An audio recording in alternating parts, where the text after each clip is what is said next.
Hello? Hello, are we on? Can you hear me? Hi. Good morning, everybody. It's good to see you again. Here we are. Thanks for being here. It's always good to see you. I just said that. Welcome to another ILA Convocation. Last week when we met, I referred to one of the ILA goals, and I was thinking about the first time that I stood up on stage and talked to you, and that we had two handouts. One of them was the card about ILA, and one of them was something called a catalog of questions, which may be showing up in your class to some extent. And I actually want to connect what we're going to do today to both, or to content from both of those items.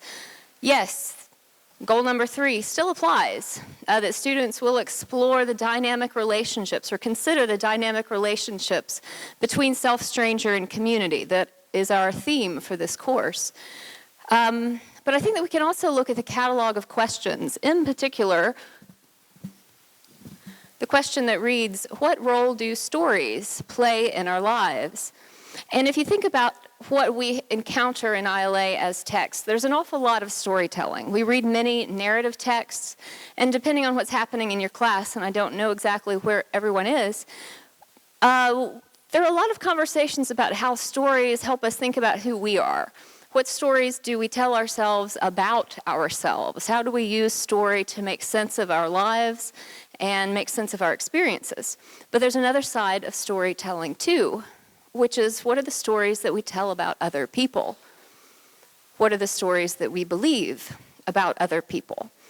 So this convocation is going to help us think about that. I want to go back to the ILA goals and number 4, which is our goal about reading, that reading is an active process. Across all of the sections of this course, we are reading many texts together. We have many common texts, even though we're encountering them in different order. The convocations are a moment for us to have a shared experience, a common text. And yes, I'm referring to these presentations as texts that we can think about in the same way that we think about other words on paper texts. A speech can be a text. A movie can be a text. A work of art can be a text. So we have these shared experiences of the convocations, we encounter a shared text, and then we go back into our individual sections to talk about them, to discuss those experiences. Well, today we're going to do a little bit of both. At least that's what our intention is, that we're going to have a shared experience of a text, and then we're going to have a shared discussion about the text. So we are going to watch a video. While you watch it, think about what you would want to say. What comes up to you? What comments would you like to make about this text that we are encountering today? So at this time, I'm going to introduce my colleague who will be sort of organizing the rest of the structure for the day. Professor in English, Kasia Barzyńska, is my colleague as coordinator of this course, and she's going to set up how we are going to work through today's convocation. Thank you. Hi, everybody. So the plan for today is really that we'll all watch the video and then we will all have a conversation. But a group of us is going to start it off and have a conversation between ourselves here on stage, and then we'll open it up to have you join us. So I will introduce all of us afterwards, but let me first briefly introduce our speaker, who will be up here. So our speaker today is Chimamanda Ngozi Adichie. Adichie is the author of several novels, some essays, and a short story collection. She received a MacArthur Fellowship, more commonly known as the Genius Grant, in 2008. Her first novel, Purple Hibiscus, was published in 2003 and won several major prizes, including the Orange Prize for Fiction and the Commonwealth Writers' Prize for Best First Book. Her follow-up in 2006 was a historical novel set during the Nigerian Civil War in the 1960s called Half of a Yellow Sun. In 2014, it was adapted into a movie version starring Chiwetel Ejiofor, who some of you may know as the Black Panther, and Thandie Newton. Americana, the novel that really propelled her to stardom, described the experiences of a Nigerian-American woman living in the US and trying to make sense of how race works here, among other things. Some of you may also recognize her voice because she's the person talking about how we raise women in Beyoncé's song Flawless. That's a sample from another TED Talk of hers, not the one we're watching today, which was later released as a book called We Should All Be Feminists. This talk today is called The Danger of a Single Story. Let's get it started.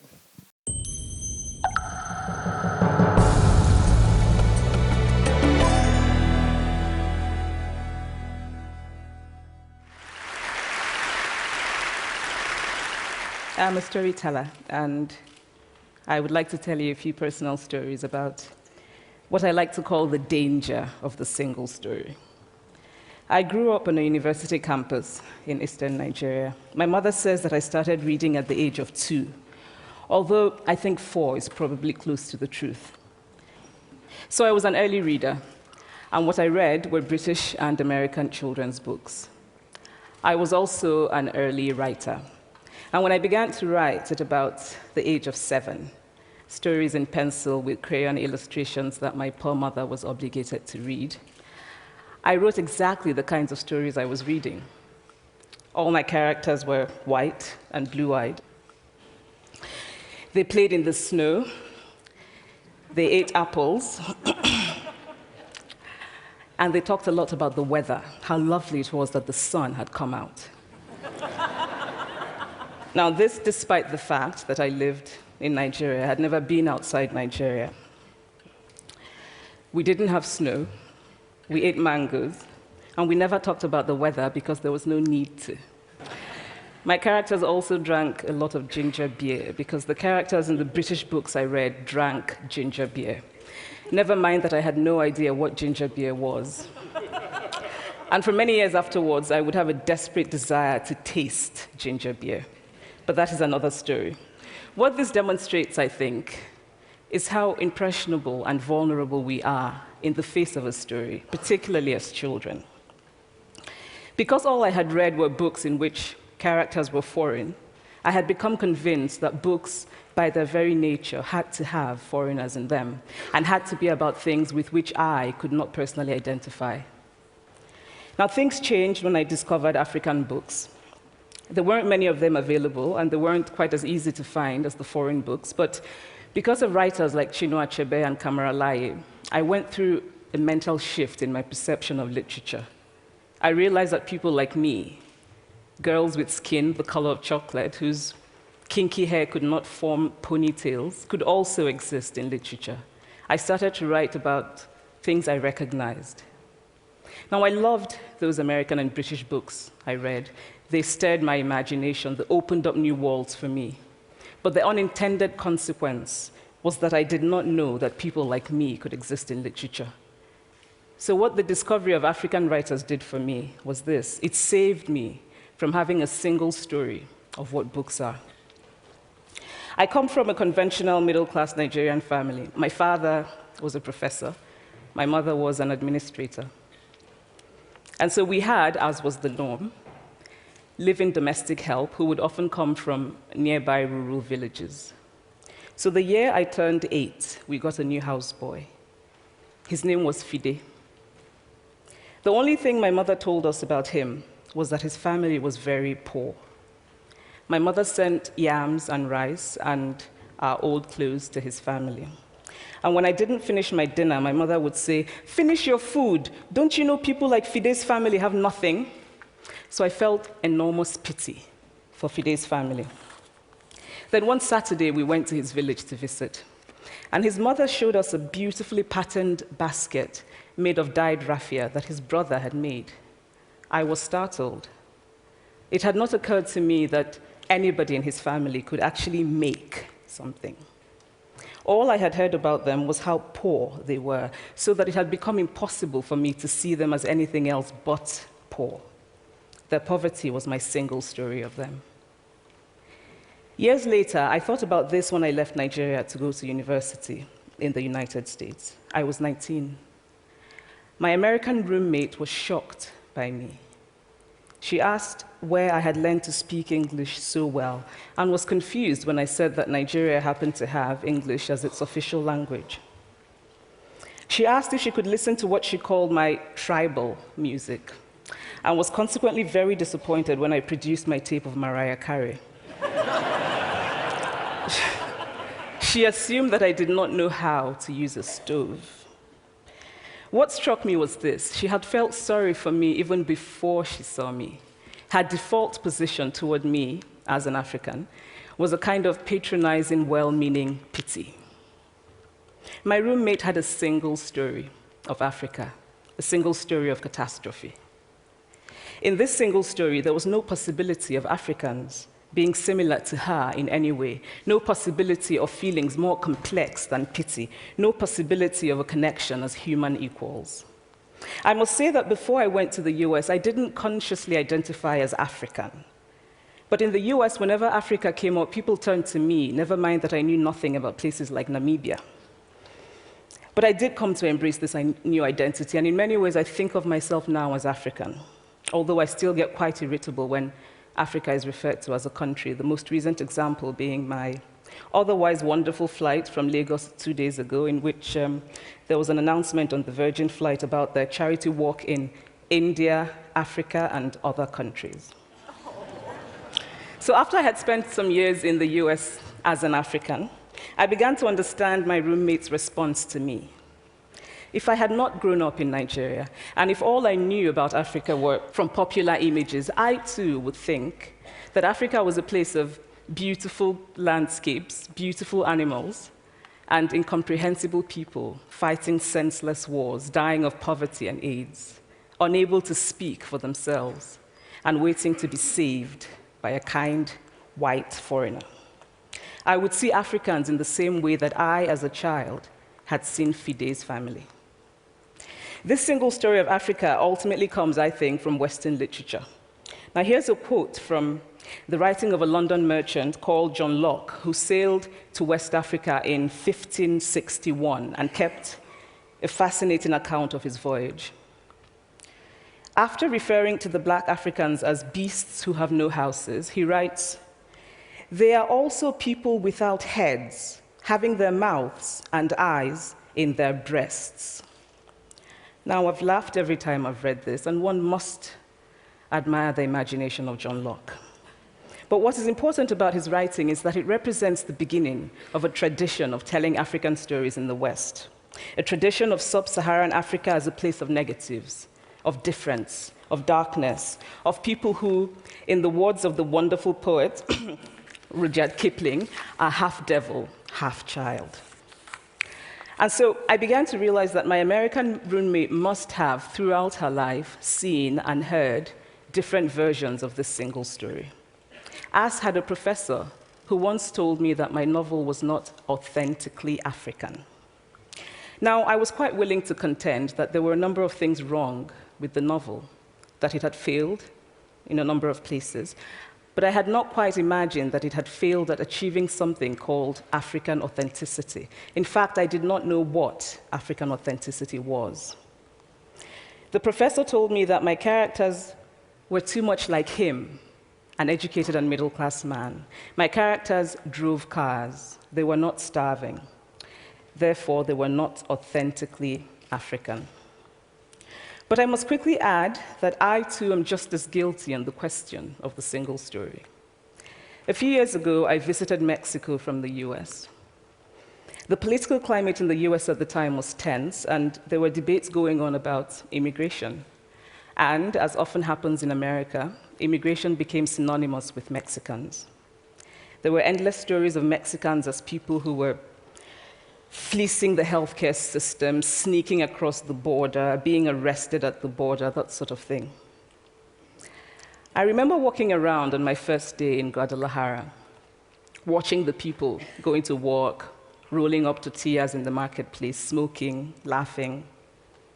I remember first feeling slight surprise, and then I was overwhelmed with shame.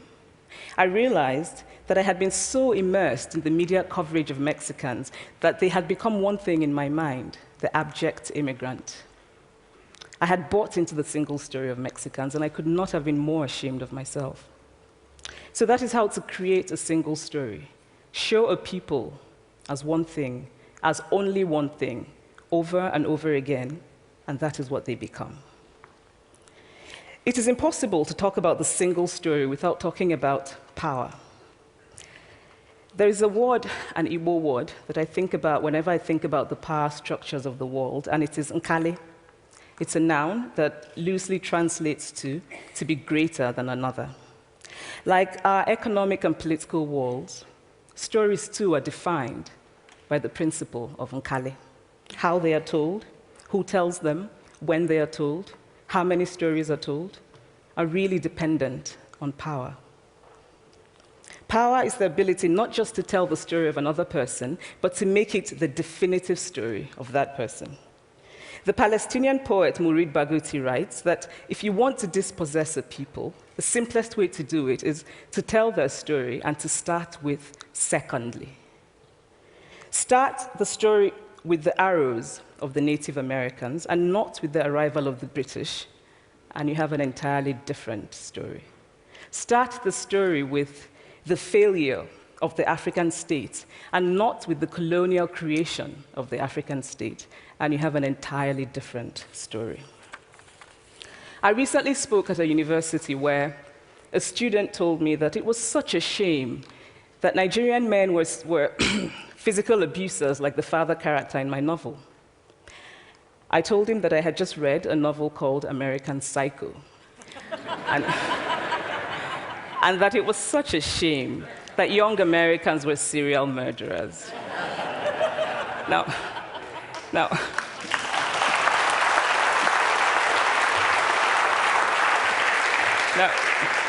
obviously, I said this in a fit of mild irritation, but it would never have occurred to me to think that just because I had read a novel in which a character was a serial killer, that he was somehow representative of all Americans. And now, this is not because I'm a better person than that student, but because of America's cultural and economic power, I had many stories of America. I had read Tyler, Updike, and Steinbeck, and Gateskill. I did not have a single story of America. When I learned some years ago that writers were expected to have had really unhappy childhoods to be successful, I began to think about how I could invent horrible things my parents had done to me. But the truth is that I had a very happy childhood, full of laughter and love, in a very close-knit family. But I also had grandfathers who died in refugee camps. My cousin, Polly, died because he could not get adequate health care. One of my closest friends, Okoloma, died in a plane crash because our fire trucks did not have water. I grew up under repressive military governments that devalued education so that sometimes my parents were not paid their salaries. And so as a child, I saw jam disappear from the breakfast table. Then margarine disappeared. Then bread became too expensive. Then milk became rationed. And most of all, a kind of normalized political fear invaded our lives. All of these stories make me who I am. But to insist on only these negative stories is to flatten my experience and to overlook the many other stories that formed me. The single story creates stereotypes, and the problem with stereotypes is not that they are untrue, but that they are incomplete. They make one story become the only story.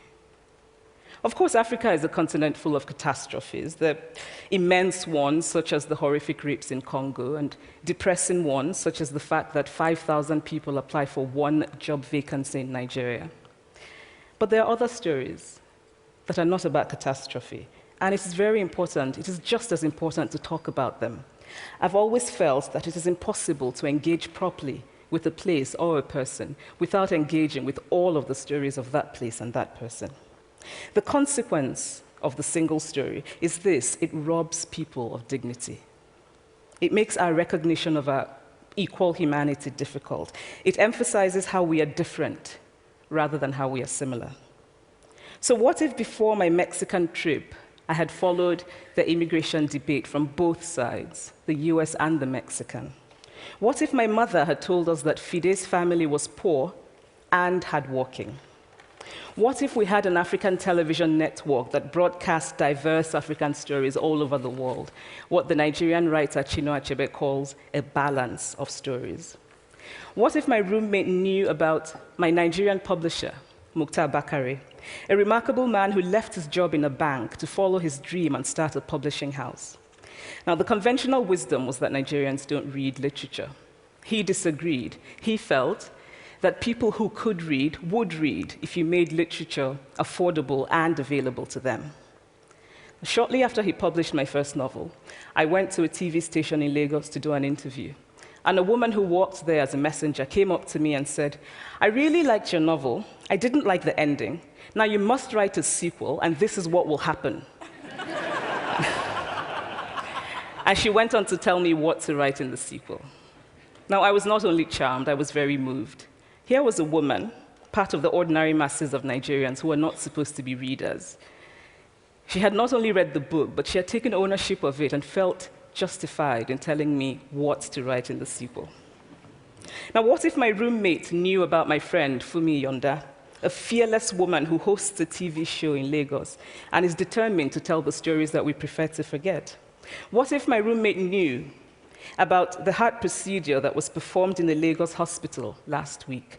What if my roommate knew about contemporary Nigerian music, talented people singing in English and Pidgin and Igbo and Yoruba and Ijo, mixing influences from Jay-Z to Fela to Bob Marley to their grandfathers? What if my roommate knew about the female lawyer who recently went to court in Nigeria to challenge a ridiculous law that required women to get their husband's consent before renewing their passports? What if my roommate knew about Nollywood, full of innovative people making films despite great technical odds? Films so popular that they really are the best example of Nigerians consuming what they produce. What if my roommate knew about my wonderfully ambitious hair braider who has just started her own business selling hair extensions? Or about the millions of other Nigerians who start businesses and sometimes fail, but continue to nurse ambition? Every time I am home, I am confronted with the usual sources of irritation for most Nigerians: our failed infrastructure, our failed government, but also by the incredible resilience of people who thrive despite the government rather than because of it. I teach writing workshops in Lagos every summer, and it is amazing to me how many people apply, how many people are eager to write, to tell stories. My Nigerian publisher and I have just started a nonprofit called Farafina Trust, and we have big dreams of building libraries and refurbishing libraries that already exist and providing books for state schools that don't have anything in their libraries, and also of organizing lots and lots of workshops on reading and writing for all the people who are eager to tell our many stories. Stories matter. Many stories matter. Stories have been used to dispossess and to malign, but stories can also be used to empower and to humanize. Stories can break the dignity of a people, but stories can also repair that broken dignity. The American writer Alice Walker wrote this about her southern relatives who had moved to the north, and she introduced them to a book about the southern life that they had left behind. They sat around reading the book themselves, listening to me read the book, and a kind of paradise was regained. I would like to end with this thought, that when we reject the single story, when we realize that there is never a single story about any place, we regain a kind of paradise. Thank you.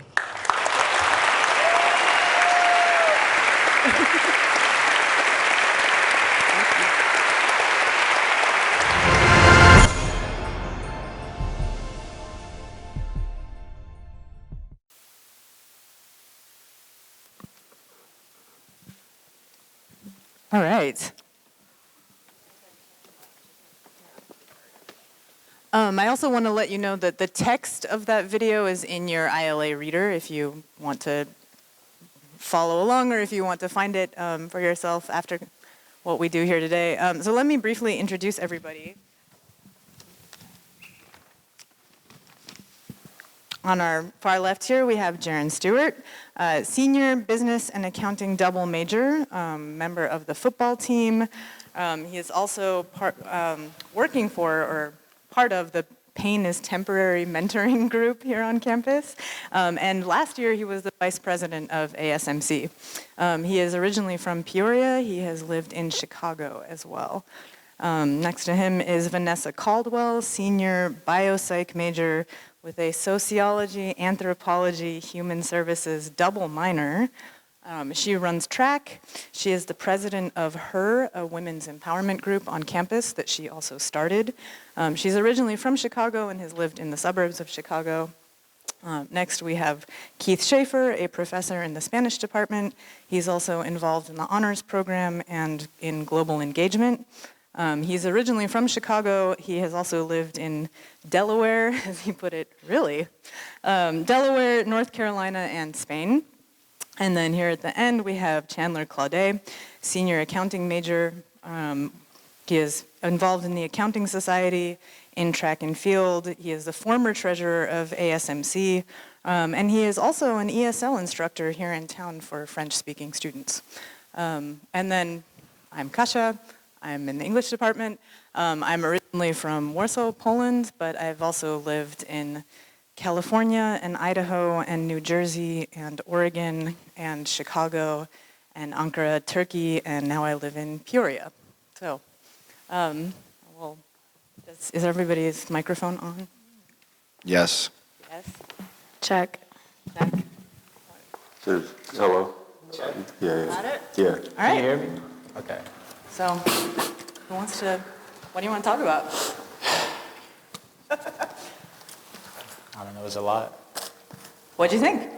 I thought it was good. I just think the idea of a single story and how like not knowing all sides of a story can influence how not only we view like individuals, but just like how we go about living our lives in general.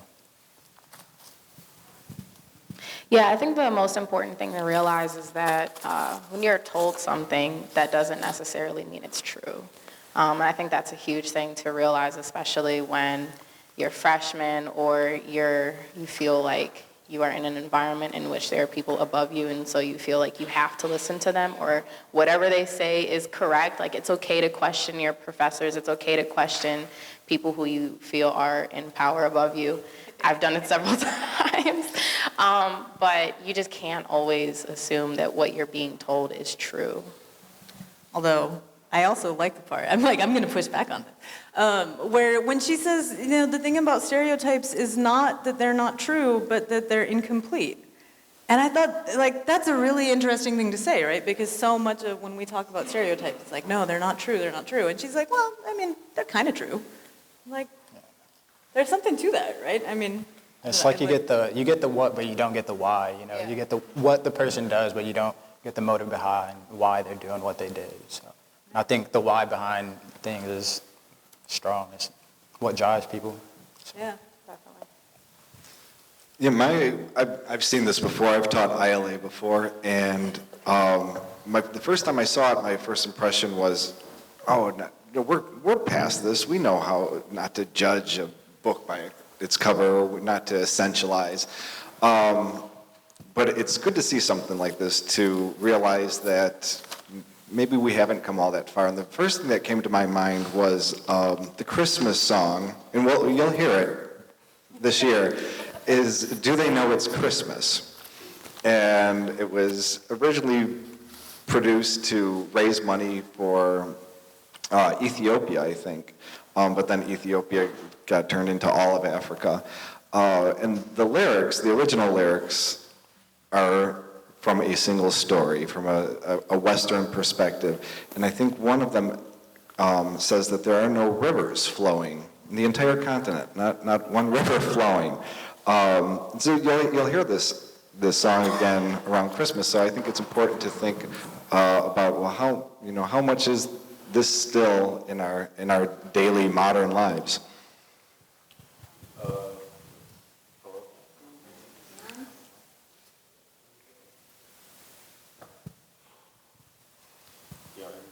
Hello? Okay.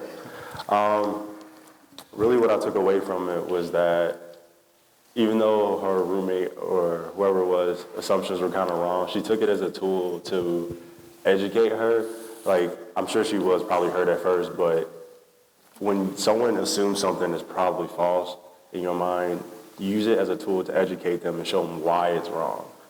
Like, don't just try to close that off, and then, because even in ILA, I remember that, I had Carolyn Suden, I don't know if she's here today, but in our class, she had us go on a walk, I remember, for one of our, like, after a convocation, she made us go on a walk, and I remember just saying, like, why? Like, why? What is the point of this? And she was like, to help you see the world for outside of yourself. And I ended up taking a walk through, like, around Monmouth, because I never walked around here. And it was different because I got out of my comfort zone to see someplace I never, ever thought I'd ever look at.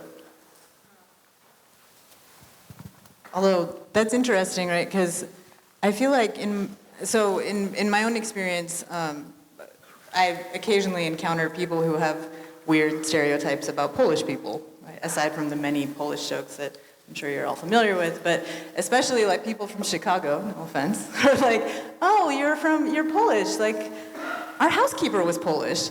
And I feel like it really varies. Like sometimes I can respond with humor and like with like, oh, like, well, we aren't all good at cleaning, like fun fact. And other times I kind of can't. Like sometimes I'm just pissed off, So yeah, I mean, I think it's definitely more productive to not shut it down and be like, oh, here's an opportunity for education. But I think like sometimes it's hard.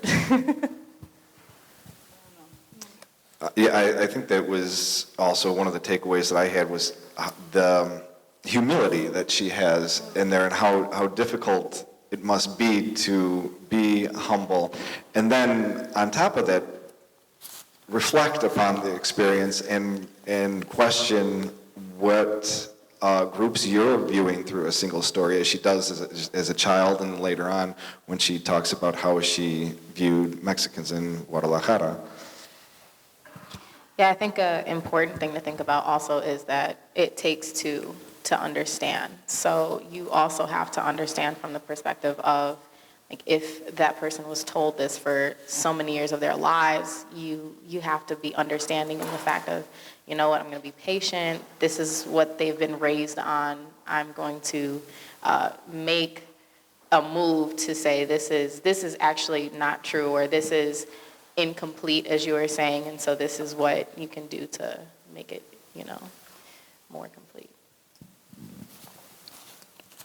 I think just going back to when Chandler was talking about the roommate, like she constantly said, what if my roommate knew, what if my roommate knew, what if my roommate knew, I kind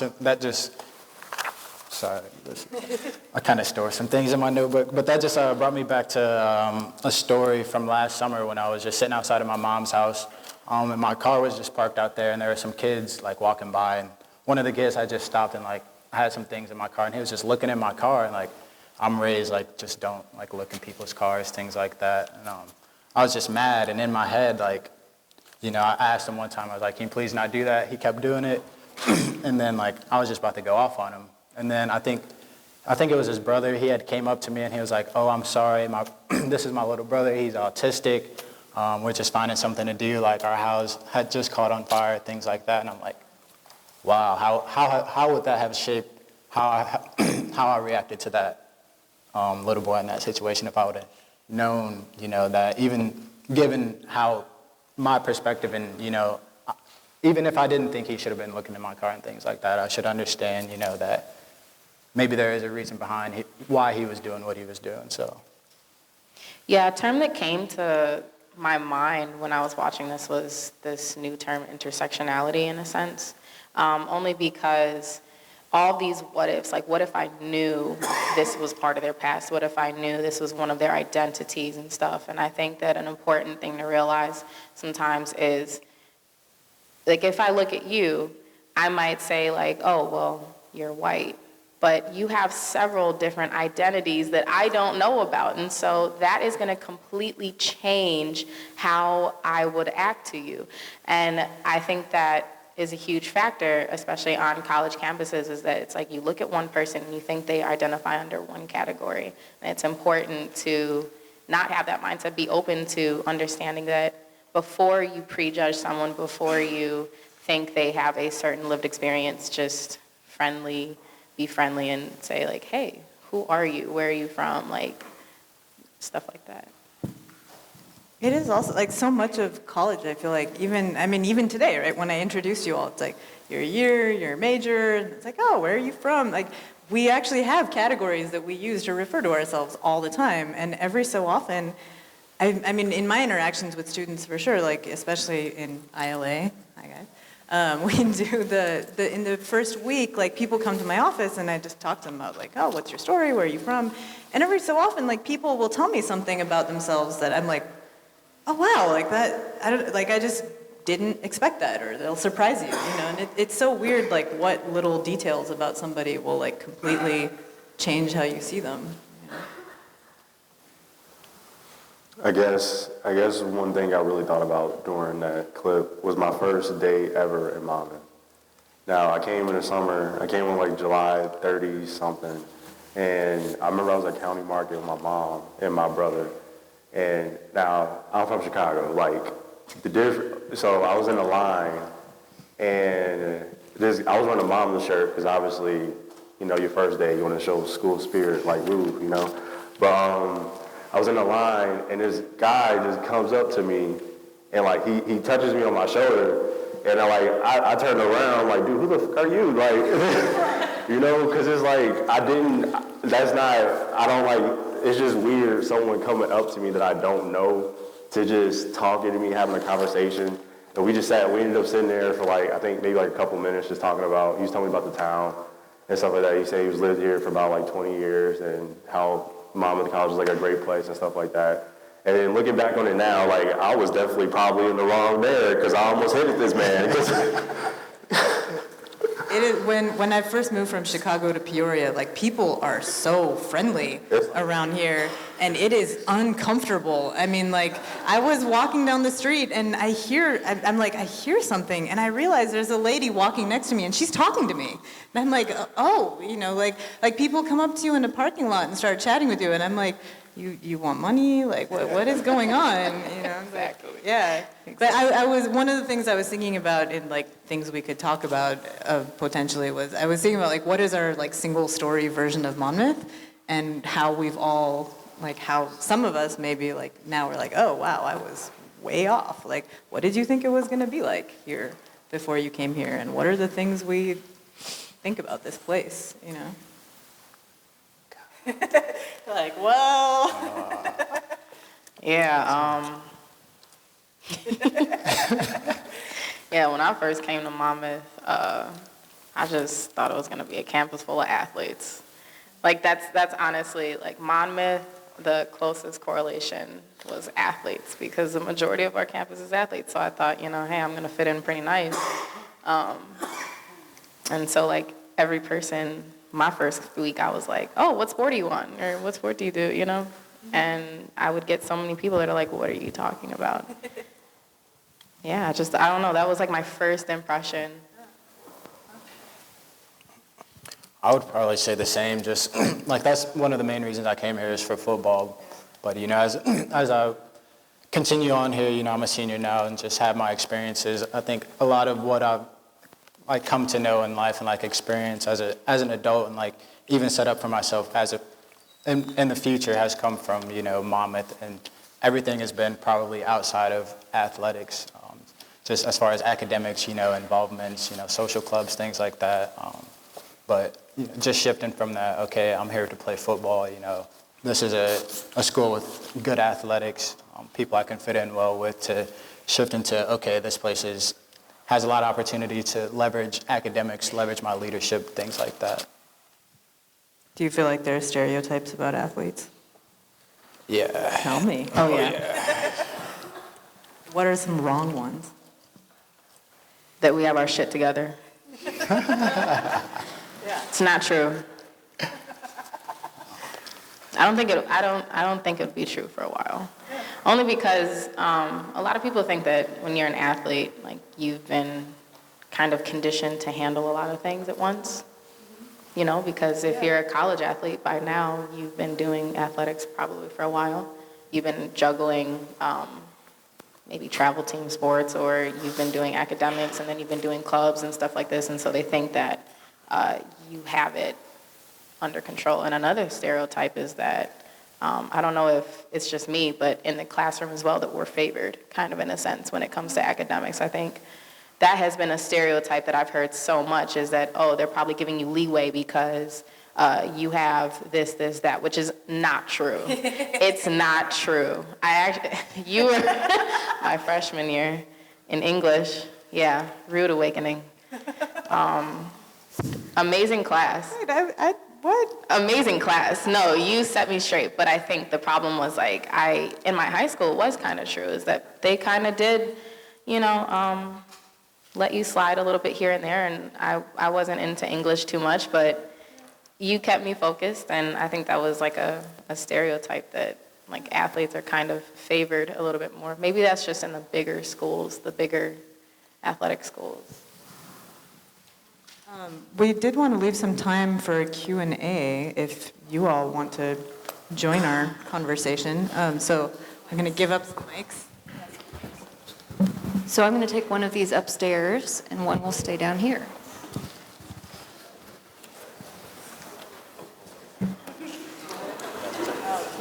The pressure. Yeah, we'll share. And you guys already are.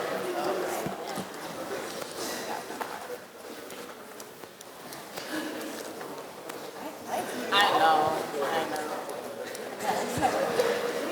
Well, and I have to look that way, so it's like directly.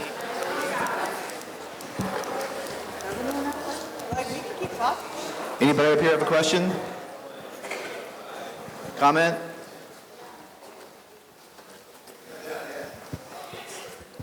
There's one back here.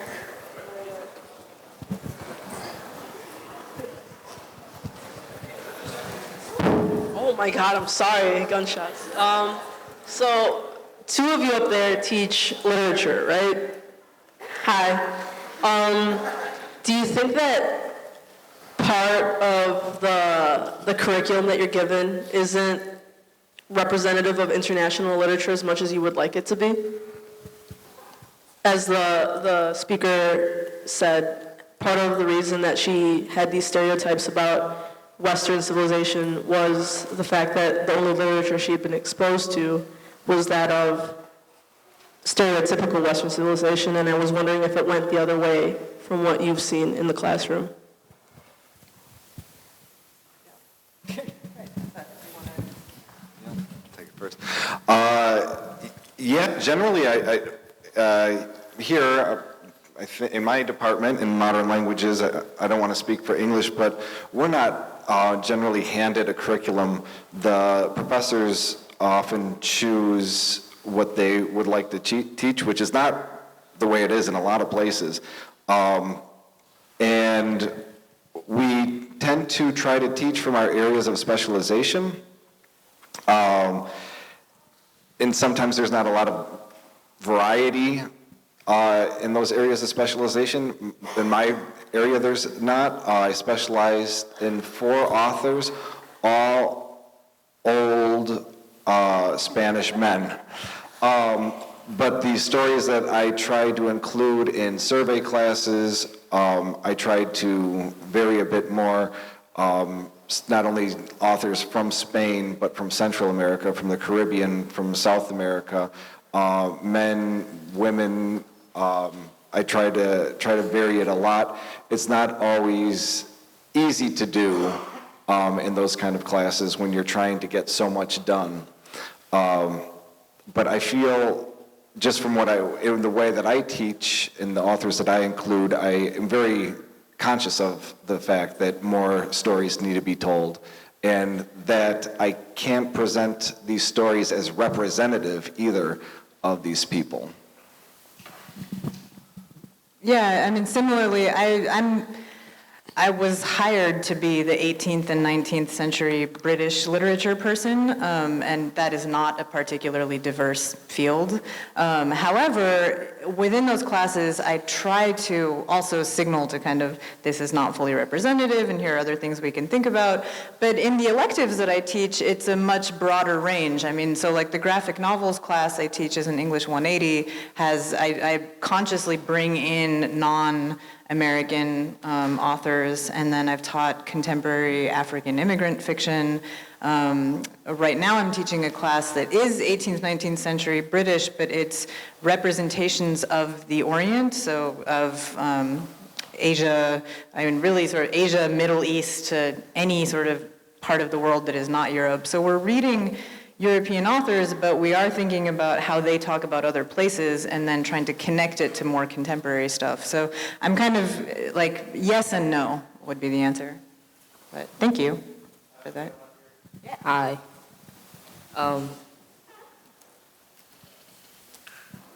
Do you think if in a classroom we can change single stories if we were to talk about like the stereotypes in class? Like maybe if we were to speak about those stereotypes in class, they would change people's perspectives. So do you think that to stop these single stories, should we start in class or? Do you mean like, should we start just one class, or do we, like, I mean, I feel like I try to talk about it in my classes throughout, but I don't know, what has your experience been in classes that you've taken?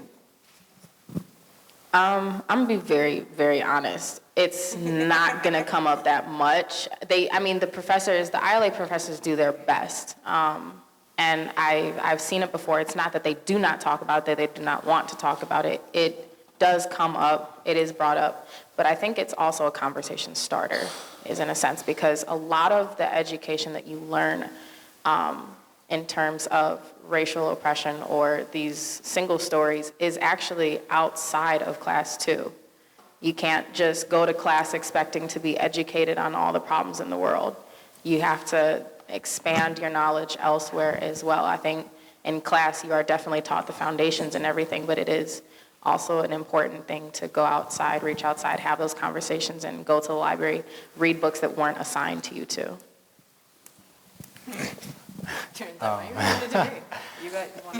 Yeah, no, in my experience, I think even like sometimes even when the conversation is brought up, I think a lot of people like step back from the conversation or like hold back some of the things they actually want to say or some of the things that need to be said, and I think that takes away from the benefit of actually having the conversation. So I just think, like as a person being involved in those conversations, if you are, I just think being active and like even taking lead of the conversation and just sharing your experiences and being like bold and direct, but also in a way that's respectful, is pretty vital. So if the conversations are going to be had, they need to be had in a way that's raw and open and not sugar-coated, if that makes sense.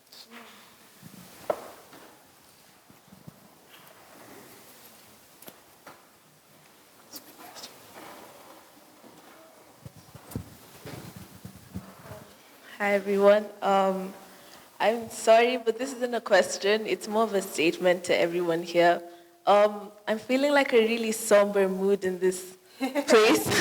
I feel like most of us should just be open to accepting the fact that we're able to talk about these stereotypes and embrace and actually celebrate it, that we're able to educate ourselves about everything instead of being sad about it. We should just embrace it. So yeah, guys.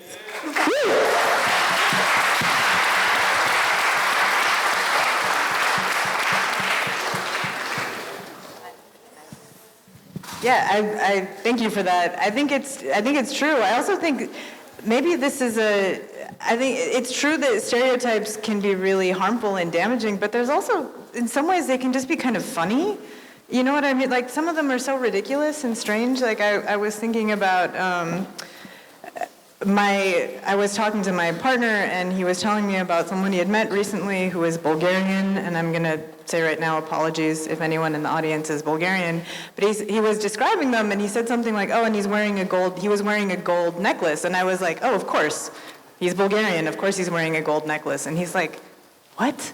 You know, and this is a weird Polish stereotype that Polish people have about Bulgarians. Like, it's so ridiculous. Like, a gold necklace? Like, you know, and so there is some, I feel like, you know, being able to talk about it with humor helps, for sure. So thank you. We are out of time. Thank you so much, everybody. Thank you especially to all of you. And I